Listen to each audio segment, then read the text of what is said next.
Welcome to episode 19 of Ernie's Journey, Truce in Real Time, in August 1921.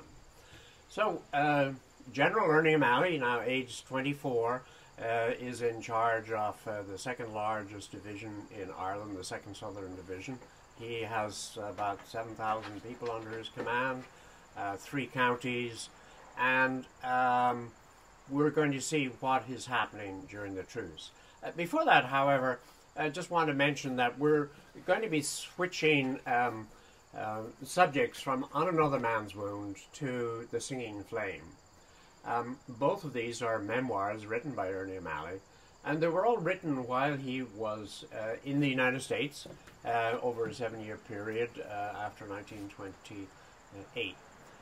He wrote them as a unit, and when he got back to Ireland in 1935, he gave it to several good friends to read, and they read it. Now, this is 12 years after, the start of the Civil War, and their advice was stop his book, his first book, to be published at the end of the War of Independence. And so, basically, that book stopped at the truce, and the second book, The Singing Flame, starts at the truce, the treaty, and then the Civil War. And part of it, the issues were really very pragmatic. The wounds were still very raw. There could be libel suits simply because of the names being mentioned. So I just wanted to have that as the background, because we'll be telling the story through Ernie's words over the coming months from the second book, The Singing Flame. Now, what I want to give some position now is where the treaty negotiations are. Suddenly, in the midst of early July, Ernie was told that there was going to be a truce. No idea what the truce was about or why it was coming about, but it was to cease hostilities against the British. They did that, and in the newspapers the next day, Ernie would have read that there was an Irish delegation, including the President de Valera and other cabinet ministers, going over to London to negotiate for peace. Peace would have meant a total end of the war. Again, they didn't know on what terms they were going to go or how that would be created, but that was certainly in the air at the time.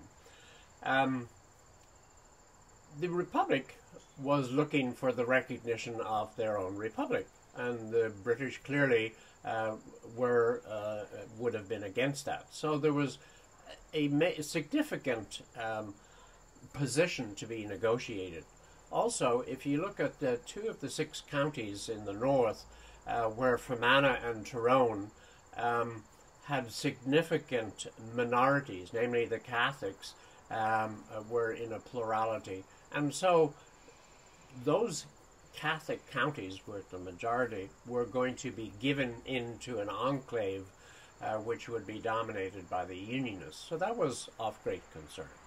Anyway, so where is Ernie and what is Ernie doing? No better place than to jump in and see what he's saying about that from The Singing Flame. We thought the truce on 11 July would last for about 2 weeks or 3 weeks, and we issued a series of orders and instructions to cover the change of the situation. We worked as hard as we could to make most of the breathing space. Hostilities would soon restart, and we wished to meet our officers and plan operations now that we could be more effective later. There was a tendency to relax discipline, especially as the period of the truce became prolonged. Suppressed feeling became articulate, the tension was eased, and men who had been for a long time name only return to visit their families and friends. The Irish Republican Army was in danger of becoming popular. Recruits came in large number. Soon, men appeared in uniform who had never shown much anxiety to run special risks when courage was needed. We had to give the officers sufficient work to keep them busy and do our best to prevent them from entering towns and cities where they would become known by the intelligence agencies of the enemy. The spirit of the people was good in my divisional area. They understood and would be further, there would be further fighting and would be undaunted. We found less difficulty in getting the loans of horses and carts or traps to carry supplies, or for our dispatch riders. People who were once indifferent had become friendly, even gracious. "You're quite welcome," they'd say to our demands. The truce had given us additional status in their eyes, and somehow they felt sorry that they had remained aloof. The tradition of those who had helped had spread. Some were anxious to join a movement that had now become popular. Others began to realize they had not contributed or had given begrudgingly. Liaison officers were appointed by both armies to see that the truce was kept. So you can see what was happening down the country is that things were changing, there was also a question mark as to what the future was going to be. What did Ernie do during this series? Well, of course, he started the training programs, but he tells of the stories of trying to drive a car. He'd never driven a car before. Now, why he was driving a car at night in the summer months, I don't know, but that's the way he learned. There's also another amusing story where he was driving his car one night and he ran out of gas, petrol. And so he stopped and said, well, best thing to do would be to halt the next car. So the next car that came along was an RIC Crossley tender filled with armed troops, guns at the ready, and when he said halt and came up with his own gun, was the truce going to break right then and there? And so Ernie simply said to him, "Can you give me some petrol, please?" Of course, the RIC were taken back, wondering, is this a ploy? What was going to happen? And finally, they said, fine, we'll give you a tin. And Ernie paid for the tin, and that standoff, which could have broken the truce, passed into history. Anyway, I wanted to give you a second interpretation of what was going on in Ernie's mind and in the attitudes of other Republicans. In another book I'd done, No Surrender Here, Ernie writes to one of his good friends, Mabel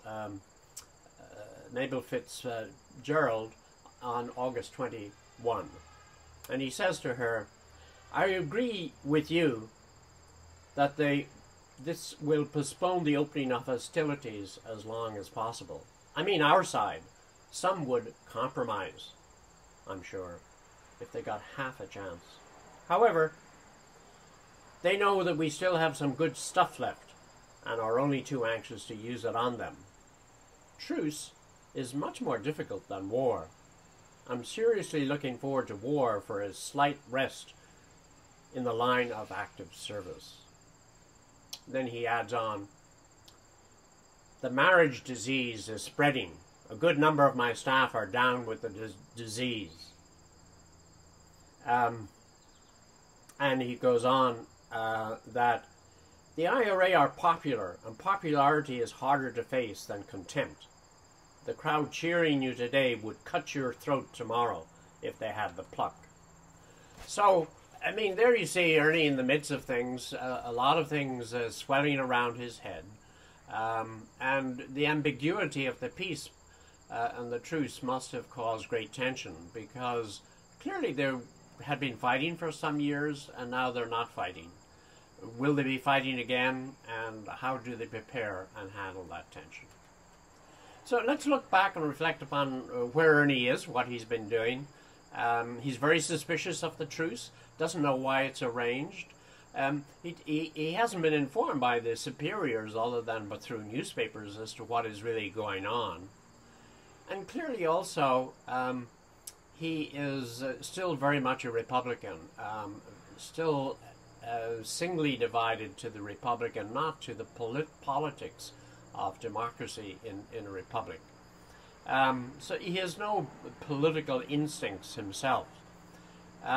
He's ready to take sacrifices to be independent, and but he's also remains flexible and resilient. So this is the Ernie that we saw during the War of Independence, and it continues through Truce.